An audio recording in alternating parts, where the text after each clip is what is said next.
Two, one.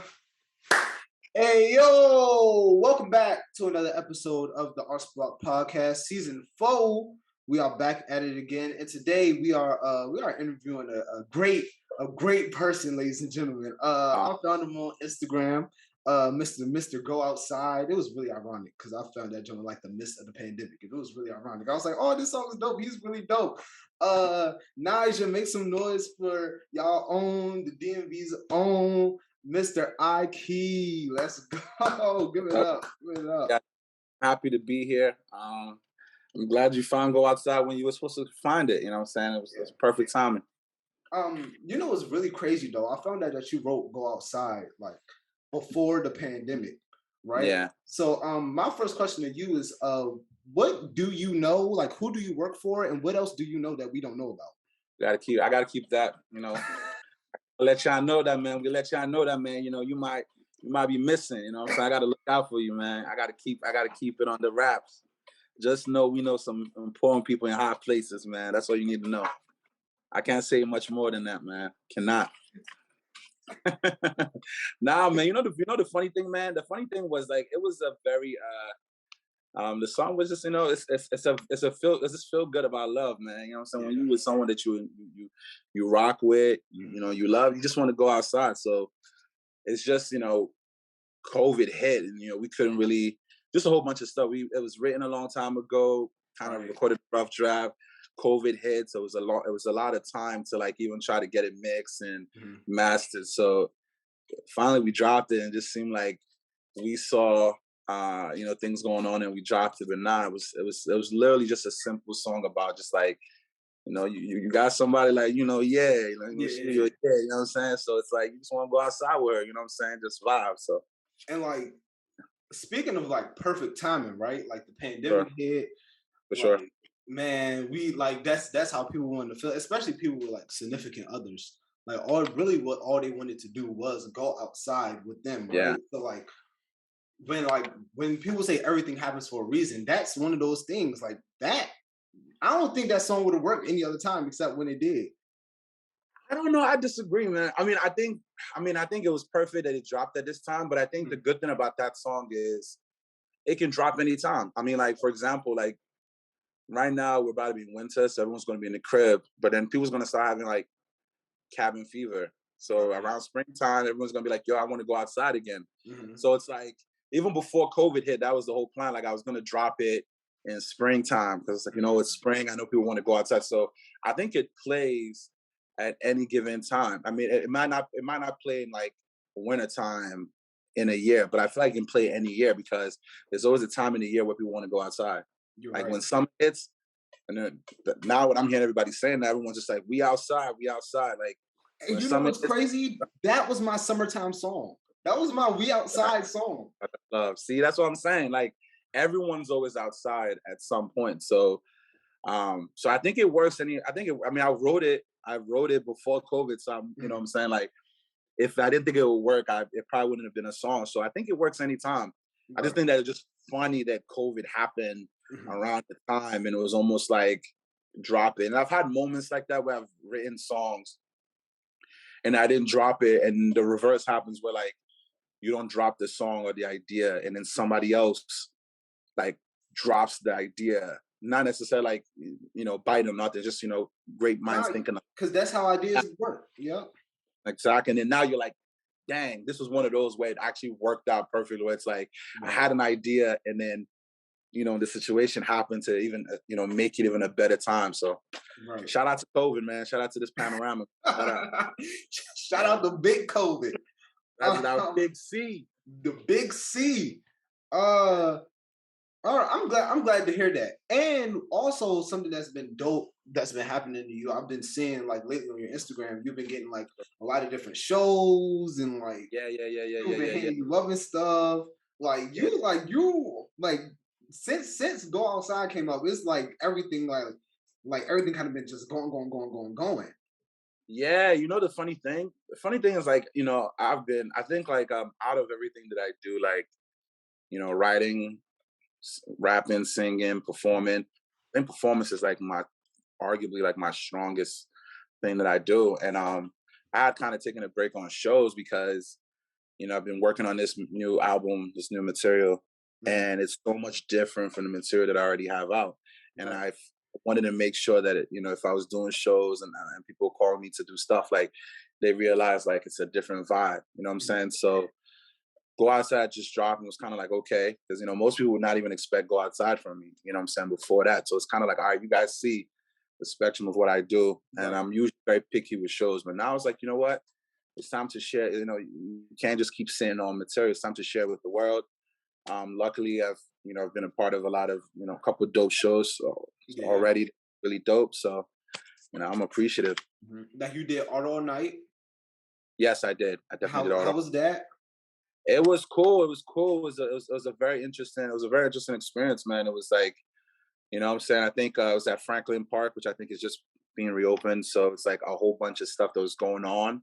Right. But that was a very interesting time. I performed like a couple of new material that I've not really performed ever or shared with anyone. Got a lot of good responses from it. People seem to enjoy the show. That's good. We rocked the show, so can't complain. That's good. Yeah. Let's Yeah.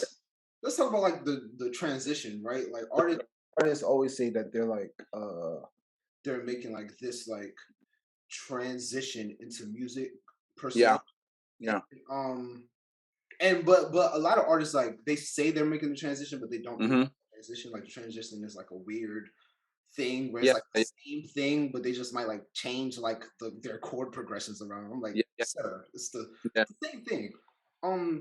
So with you, right, and like the creativity that from what I've heard from Go Outside into like let's just say Billy for an instance, right? Like For the sure. difference in creativity on those records, right? Mhm. Where do you want your music to go creatively?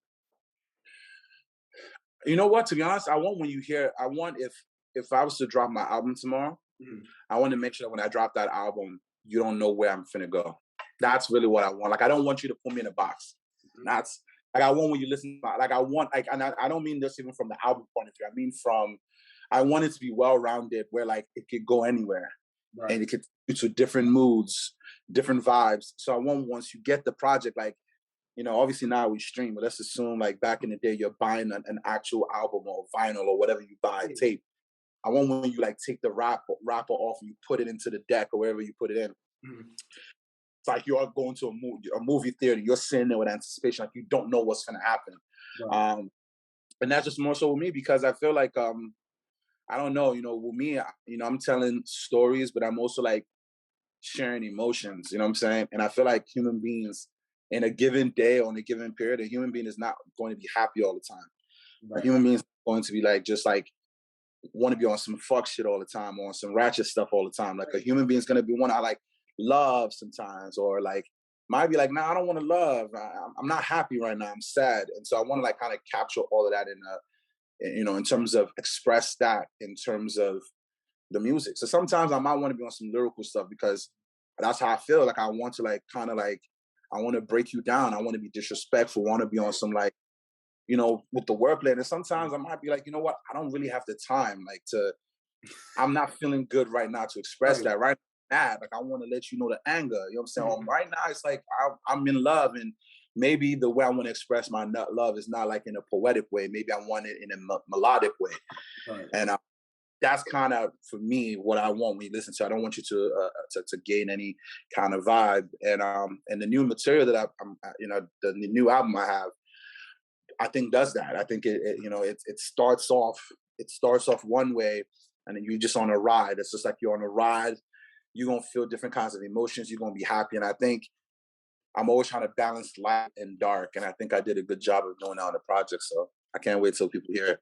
You know what's funny about like what you just said? Like Yeah, it's crazy how music can do that, or any art form in that matter can do that. Like how it can yeah, take you from like kind of point A to point B, or hmm it can like make you feel one way, and then you hear a song that's like make you feel like a whole different way, hmm right?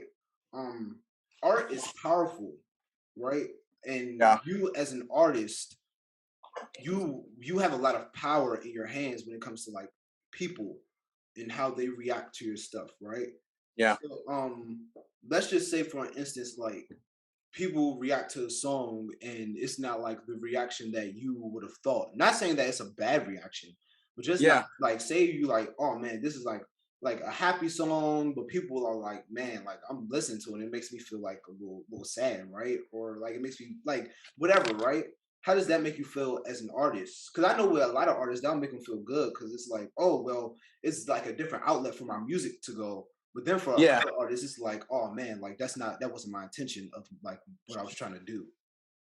To be honest, man, I think like even with the new music I'm trying to make is like I'm trying to like I'm not really like I try not to be too preachy with the music. Like I try to like again, I try to tell a story. Before I'd say I'll try to tell myself, I try to tell a story or express an emotion, but like in a way that it doesn't that you're able to listen to it and you can describe what it makes you feel like or what it means to you. Because Right. I don't know, art is supposed to be subjective. Like to me, art is subjective. Like, you know what I'm saying? There's people who just like splatter paint on a canvas and then they put it up there and then I might look at it and be like, oh my God, this is garbage. And somebody might look at it and say, this is amazing. Right. This is where the yellow and the green meet and the intersectionality of greatness and the yellow signifies, like people, you know what I'm saying? You feel what I'm saying? Like people can do, Yeah. like art is very subjective. So I try to just give it to people so they can just like kind of make their own inference on what they think it means to them because it's subjective to you. I mean, for the most part, most of the music I've gone a lot of great vibes. I mean, I've had songs that, I've told a story and then people take it out of context in a negative way. Like I dropped a recent song last year and it got taken out of context and like people kind of took a story that I was expressing and it was in real time. I was able to kind of see people like take a song and basically infer their own meaning to it and then let it run. And it don't feel good, you know what I'm saying? Especially when people coming at you, you know what I'm saying, on some, yeah. It get critical. It get crazy. They get crazy. People, you know what I'm saying? People start reading your whole life. But I think when you're a creator, when you're making music and you're creating art, like that's the whole point. Like right. I'm creating art because I want people to listen to it, I want people to dissect it, and I want people to like kind of describe it to them. And and so if someone takes it that way, I have to be willing to accept the good and the bad. Like I have to be willing. Like if someone says, "Oh my God, Go Outside" was my song of the summer and it made me feel this, I should be able to also accept if someone says, "Man, this song, I feel like you was saying blah blah blah," and just be aware of the responsibility that people can, whatever I'm making, people are going to spin it one way or another. So just to be, cognizant of that all the time. Right. Yeah. Man, you are from my city, DC, the city. Yersky. Yes, sir. Yeah. How did being Chocolate City? Yeah. How does being from the city affect your music? I mean, every story that, a lot of the stories I'm telling, are from experiences I experienced here in the city. Right. Especially a city like DC, man. So, so much energy, so much culture, so much style, so much like you just get different things, man. And even me, like I feel like, especially living in the city at this time, like you seen like a tale of two cities.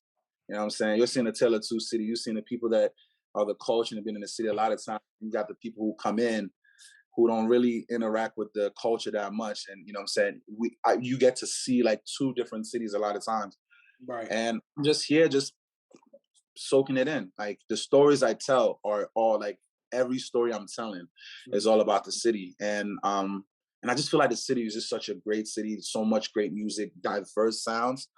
That man, I'm just trying to put my little stamp on it, and I'm just trying to like do what I can do in my way to help, you know what I'm saying, tell my side of the story or the city in my way. Like I'm just trying to represent as best as I can, just like a lot of people are represented. So whenever I see people in the city doing big things, I'm just thinking of like, how can I put my 2 cents in and just like kind of tell a story in a different way too. So the city's huge. It's super huge. Like and in the grand scheme, like the city is really small. But if you're actually here, the city is actually really big. That's what I was, I was having a conversation with someone earlier today. It's like, yeah, compared to other cities, it's small. Right. but you don't realize how each neighborhood is so huge. Like, you know what I'm saying? Each neighborhood has its own nuance and has its own like vibe. Right. And when you go there, you realize how huge that neighborhood is, Yeah. or how huge that area is. Like, so, Right.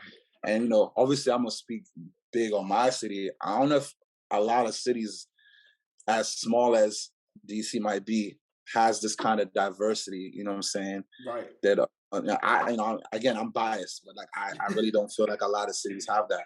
Right. Like you go across the bridge, it's a different city, but it's still the same city. It's the same city, but it's a whole different type of thing. It's a whole different vibe, you know what I'm saying? And then they do their own thing. They probably just stay in that spot for the most part. Right. So like when you go there, it feel different. Just like when people come around my way, it feel different. So yeah.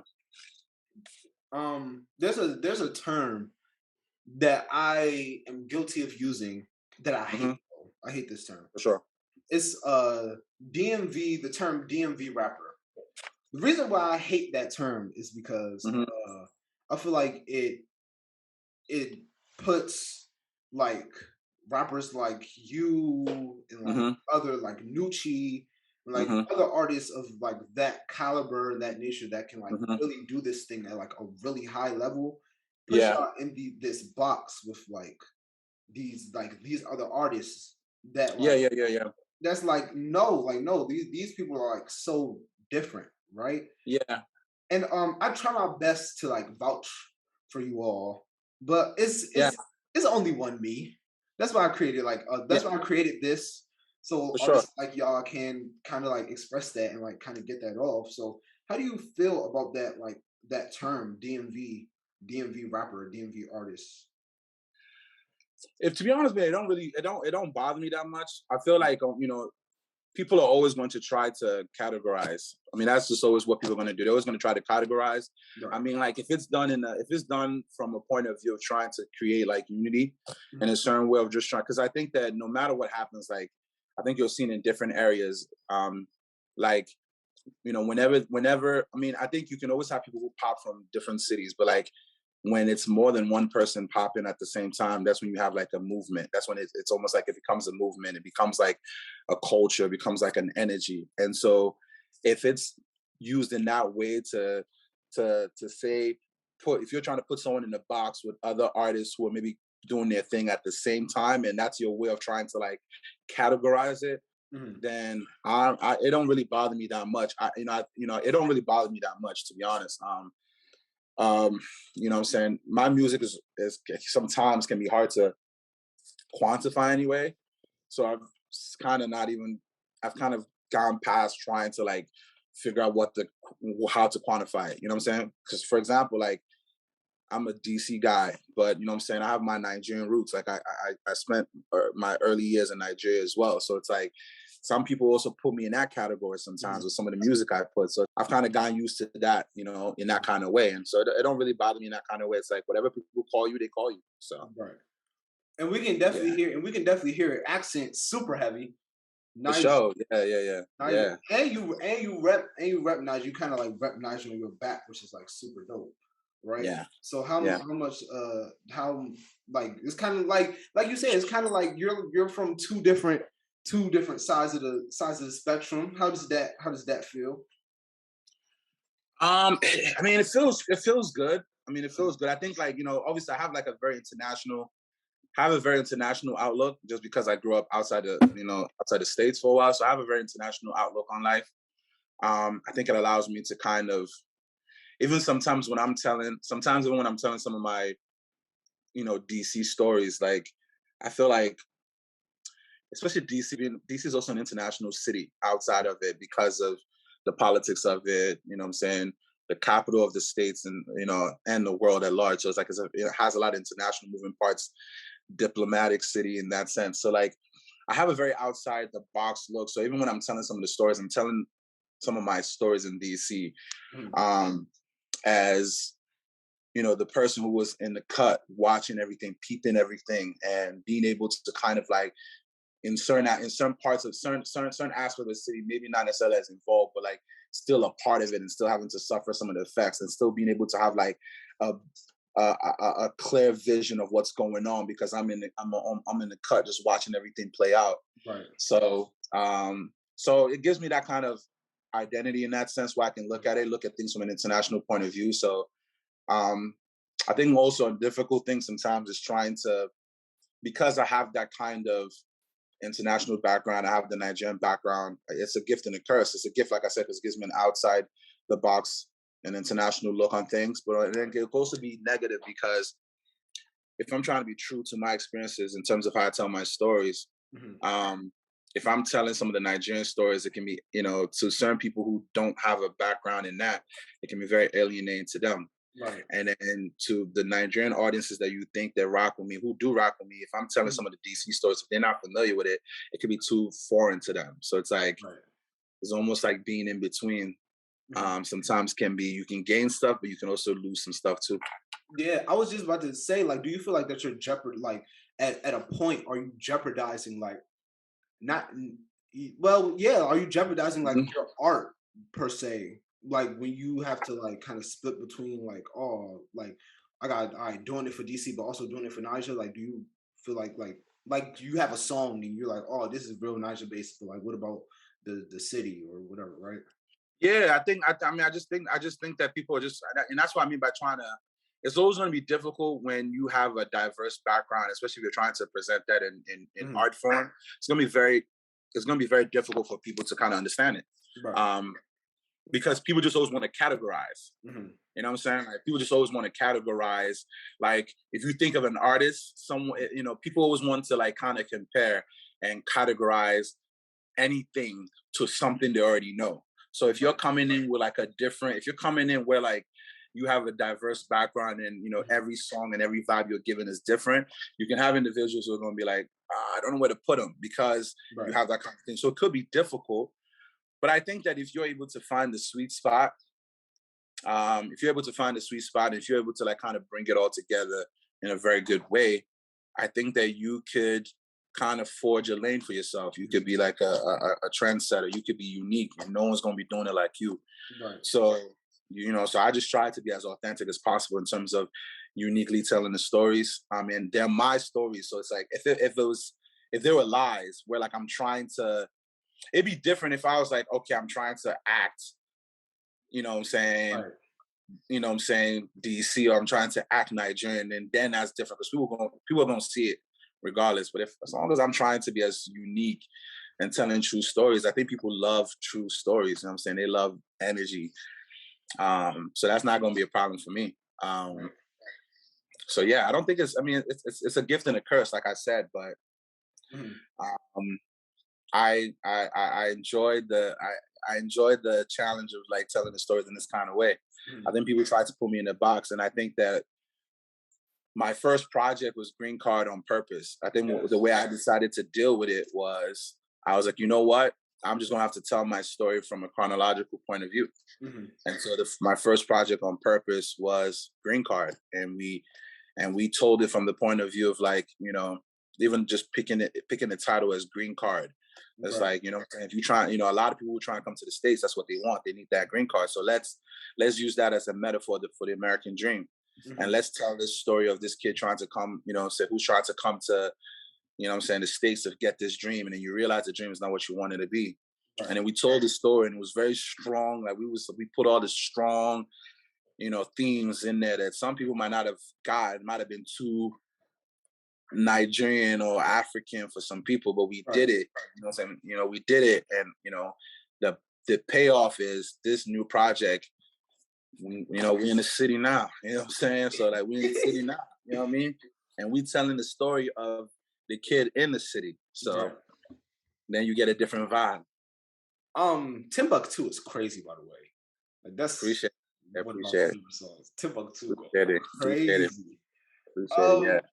Nah, but I wanna touch on this like comparison and like compartmentalizing and putting you in a artist in a box, right? Yeah. I believe people want to put other people in a box because it makes it easier for them to understand. Exactly. Yeah, for sure. Yeah. But also but also in a sense, like people put people in a box just for the I realize people just do it for the fun of it. Like Mm-hmm. even if they already understand like what you're doing, some people just do it Mm-hmm. just because I can, right? Yeah. And I feel like that kind of hurts artists. It kind of jeopardizes their art because now once you put them in a box, it's kind of like they have to confine to that so they can know. If I'm making music and I'm being compared to Drake, I want to keep getting compared to Drake. Like, oh, you compare me to Drake? Oh, Drake Yeah. has been the #1 artist for 10 years straight. Yeah. Oh, okay, let me just keep being like Drake then. Yeah. Right? But then like the creativity of it gets killed. So what's more important to you? The recognition of that, oh man, I can be Drake, or the creativity of like, man, let me try to find something new with every single thing that I try to put out. No, I mean, I think comparison, to me, comparison is good. Like I look at comparison, like if someone compares you to Drake, I mean, it's Drake. I mean, that's flattering. So if someone compares you, comparison is good. Mhm. And I think that if someone compares you, sure, you run with it to an extent.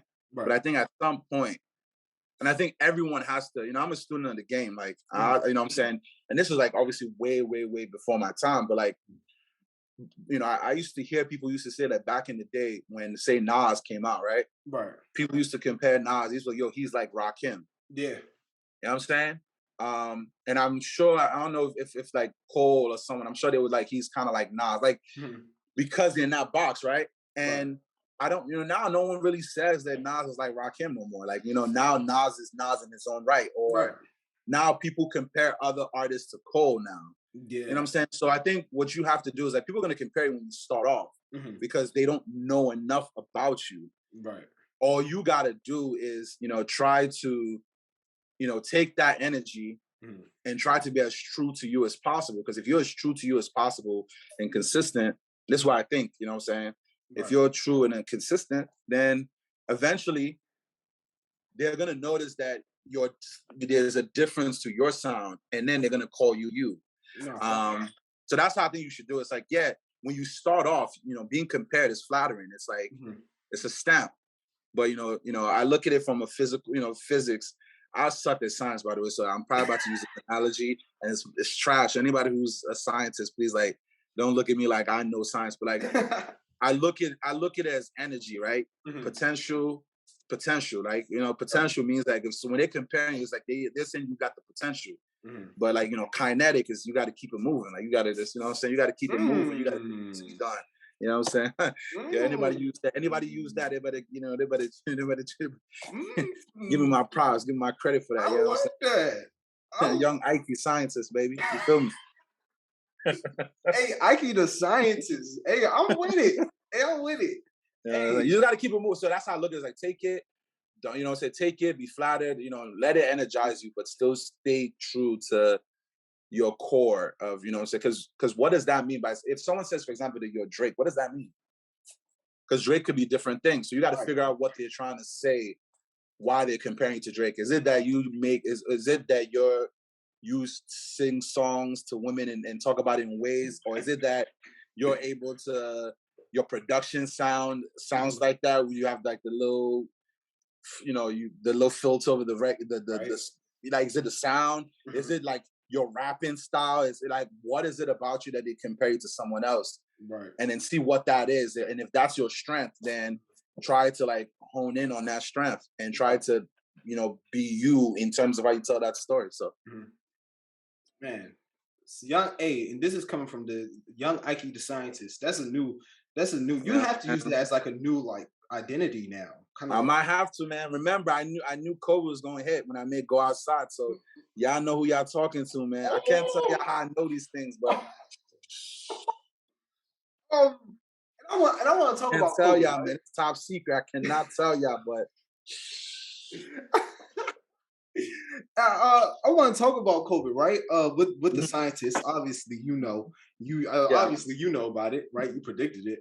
Hey man, I can't confirm whether or not that. But what's up? I want to know, like, as you as an artist being in the house, has that like changed you as an artist, or like as a creator, or as a writer, or you know what? Actually, scratch that. How has quarantine been for you? Like quarantine, how has that been? It's been different. It's been, and I'm sure I'm not the only one. Like before COVID hit, Right. I had like a whole bunch of goals, and I had like a whole bunch of a plan. Mm-hmm. Um, and once, like, by the end of last year, we're not even talking about this year. By the end of last year, like January came, and I had like a whole bunch of things. Mm-hmm. You know what I'm saying? By the end of the year, everything that I had, the opposite. My plans were the opposite. Like I had to switch. You know what I'm saying? Right.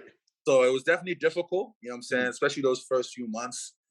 I was literally like, it was almost like jail. Like, because you didn't know who had it. So I was literally like 6 days dolo.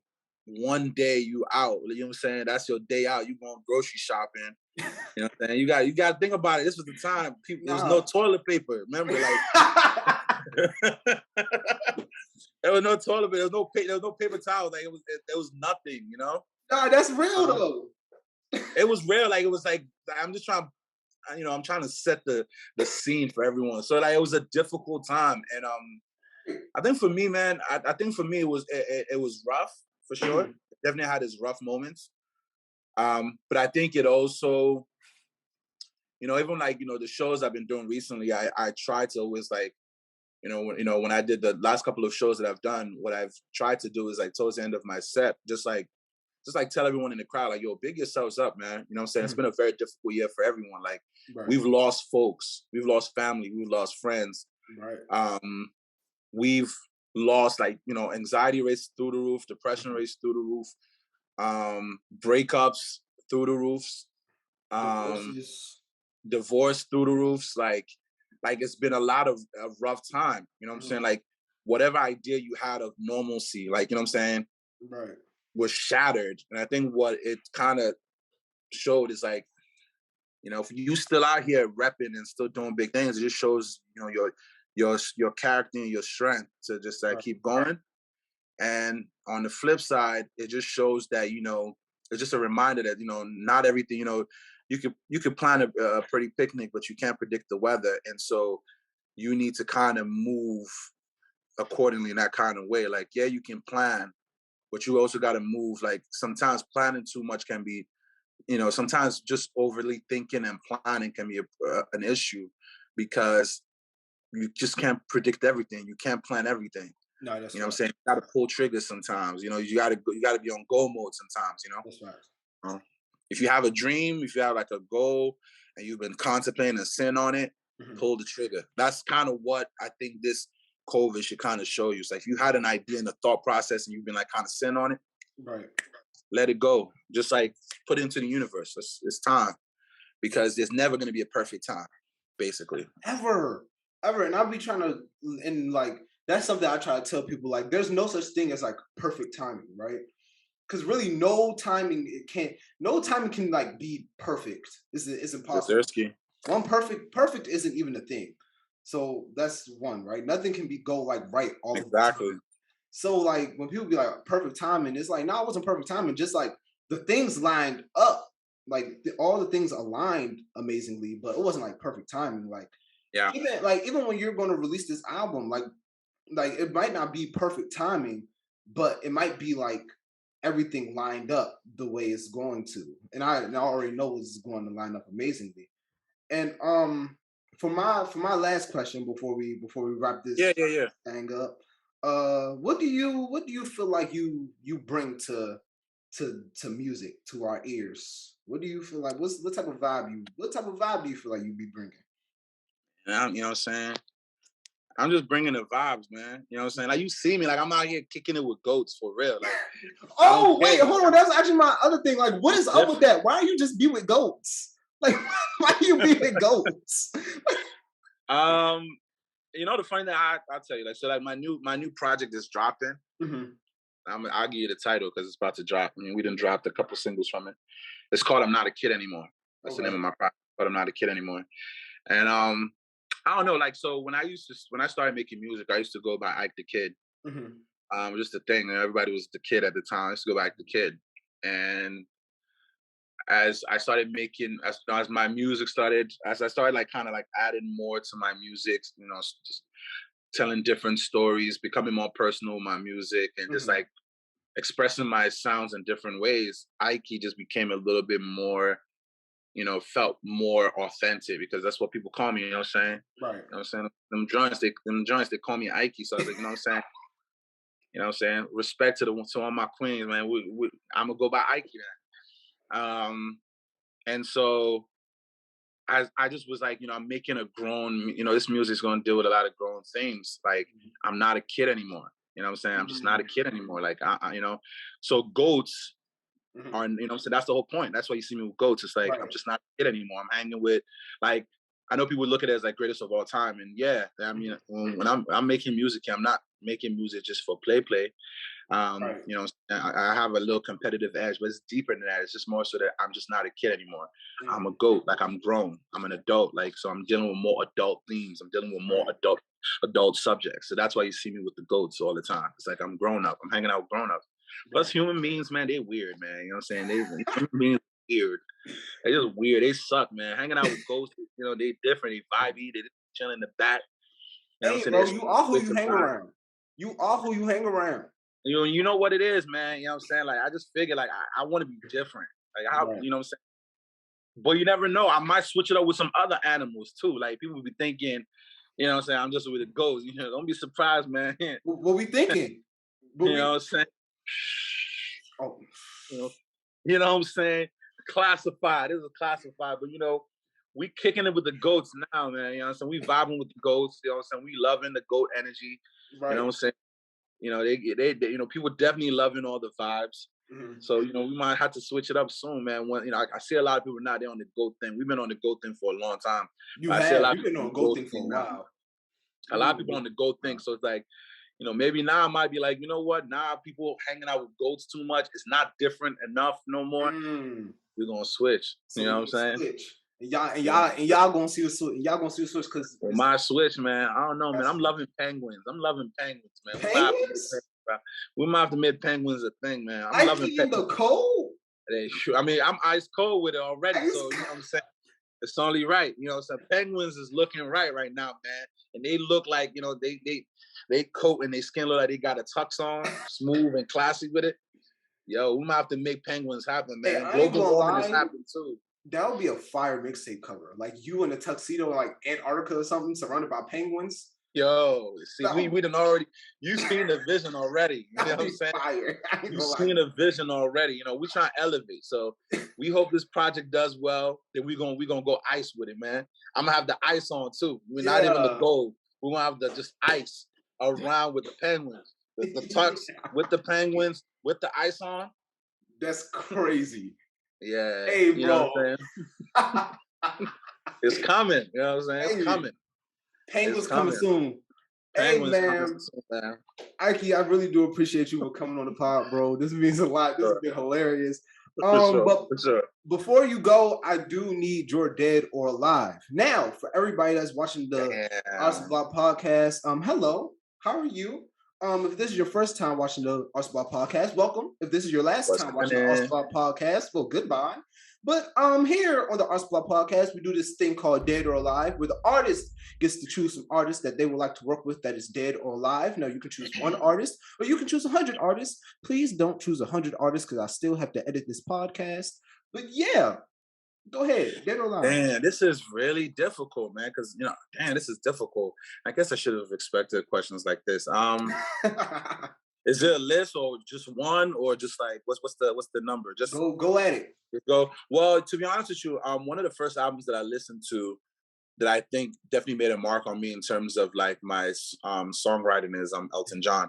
So like I definitely want to do an album with Elton John for sure. I got to put that out there. I definitely want to do an album with Elton John, man. I feel like him on the keys, man, ain't no telling. You know what I'm saying? Ain't no telling where to go. So definitely Elton John. Who else do I really rock with, man? Who else? I don't know, man. I love Ye. I definitely love Ye.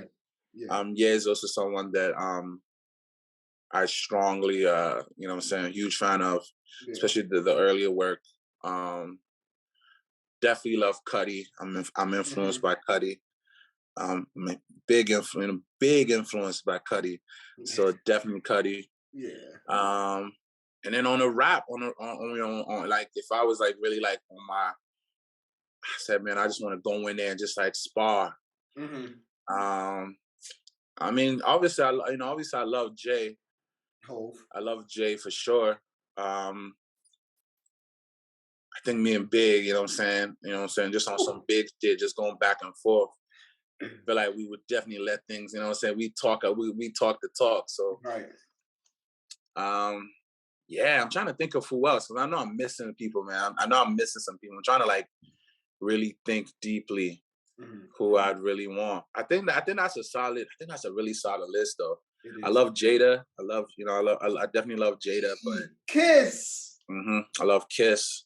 You know, top 5 dead or alive. Man. Yeah. So I would say that, man. I'm trying to think of who else. I'm trying to really think of who else that I would really want to like have. I'm gonna hop off of this and I'm gonna like shit. Tyler. I love Tyler. Love Tyler. Yes. Love Tyler. I actually I love Tyler. I love Frank. So yeah, I'd say that for now. I'm sure there's more people I can think of, but I'd say that for now. Well, you're gonna be mad at yourself when you hop off of here. You're gonna be mad. Yeah, I mean, even man, you know what I'm saying? I think for sure. I think Wale for sure too. Yeah, shut up, you know what I'm saying, for the culture. Yeah. Oh, trust me, you're gonna be mad when you hop off. It happens every time. I'm sure I am. I'm sure, because you know the funny thing, I really, you know what I'm saying, I go through moods where like I don't even be listening to, like I'll have moments where like if I have an album that I listen to and I love, I just listen to like a set of albums and songs, and that's all I'm gonna listen to for like weeks and months at a time. I'm not listening to nothing else. Yes. You know what I'm saying? I don't be listening. Like I'll be aware of what's going on because I have to be aware of what's going on in the culture. But like listening to something, I'll be listening to a particular record or material for a long time. I'll do the same thing. And people be looking at me crazy, like, bro, like 14 other things dropped. And I'll be like, I know, but this one, I gotta take my time. And sometimes I also gotta take my time too. I gotta take my time too to listen to, because I don't just like skim through it. Like if I listen to an album, like really. I want to know the lyrics. I want to know when, you know, there's a drum break. I want to know the synth in the background, like, you know what I'm saying? Like I want to hear the hums. So it's like I want to take my time. Yeah. Like SZA, I love SZA. I love her album Control. Like the Control album is one of my favorite albums of all time. Yeah. I love Andre 3000, for example. Like, so 3 Stacks. I love 3 Stacks. That's another big influence of mine. And I just love like 90s R&B. Yeah. You know what I'm saying? Like Jodeci, like Mix Edition. Like, so I could keep going. You know what I'm saying? I'm just a student of music. Right, man. When you say you're a student of the game, that was real. That was real. Man, thank you so much for coming on the podcast. And thank everybody for watching another episode of our Spot Podcast. Man, this has been great. I have been your host, Eric Curry III. You can follow me on Instagram at Eric Curry III. You can follow the podcast at the Spot Podcast. All of Ikey's stuff will be linked down in the description. Please promote your stuff, good sir. Hey, man, I go by the name of Ikey, man. You know, the GOAT, the biggest, flyest, jiggiest nigga you ever gonna see. The biggest to pull off the moonwalk. Always hanging out with ghosts because I'm different and I'm not a kid anymore. If y'all want to rock with me and follow me, you already know where I'm at. Instagram, IKEYSODOPE. Yeah. Check me out on the website as well, IKEDAKID.com.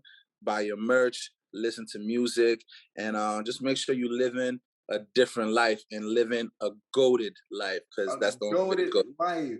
And this is coming from Ikey, the scientist himself. Straight up. Scientist. Yeah. Man, COVID gonna end next year, man. I done put on some game, man. Don't. You didn't hear it from me. COVID gonna end. He called it. Oh man, if y'all listening to this on YouTube, make sure you like, make sure you comment, make sure you subscribe, make sure you turn on post notifications so you can be notified every time we drop another podcast. If you're listening to this on Apple Podcasts, make sure you give me a 5-star and a review. If you're listening anywhere else, shout out to you. Remember that artists never die. And I'll see y'all next week, baby. Let's go. Peace. This is